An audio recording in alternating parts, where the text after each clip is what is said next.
최근 중국에서 발생한 충격적인 사건입니다. 70대 남성 한 명이 개를 손질하던 중 집게발에 왼손을 찔렸습니다. 상처는 깊지 않았고 그는 대수롭지 않게 여겨 반창고만 붙이고 그대로 넘겼습니다. 하지만 그로부터 하루도 지나지 않아 문제가 발생했습니다. 남성의 왼팔 전체가 붉게 붓고 상처 부위에서는 고름이 흐르기 시작했으며 열도 났습니다. 불안해진 가족들은 즉시 그를 병원으로 데려갔습니다. 의료진은 남성에게 비브리오 폐혈증을 진단했습니다. 입원 후 단 1시간 만에 그의 상태는 급속도로 나빠졌습니다.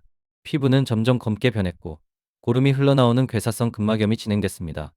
결국 의료진은 괴사 부위를 절제하고 왼팔을 절단하는 수술을 시도했지만 이미 세균은 전신으로 퍼진 상태였습니다. 감염은 통제되지 않았고 그는 상처를 입은 지 9일 만에 사망했습니다.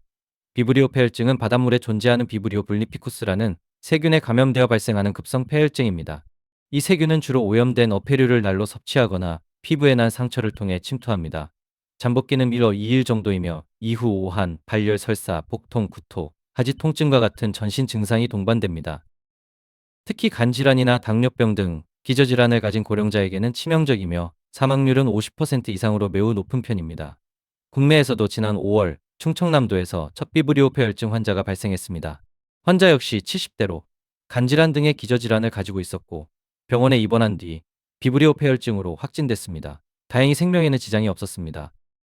질병관리청은 여름철을 맞아 비브리오 폐혈증 예방을 위해 다음과 같은 수칙을 반드시 지켜야 한다고 권고하고 있습니다. 어패류는 반드시 85도 이상에서 충분히 익혀 먹고 5도 이하에서 냉장 보관해야 합니다.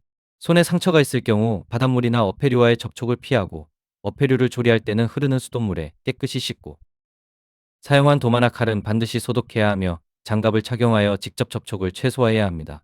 여름철 누구에게나 벌어질 수 있는 일이지만 고령자나 기저질환을 가진 사람에게는 특히 치명적인 결과를 초래할 수 있습니다. 작은 상처 하나가 생명을 위협할 수 있다는 사실을 절대로 가볍게 여겨서는 안 됩니다.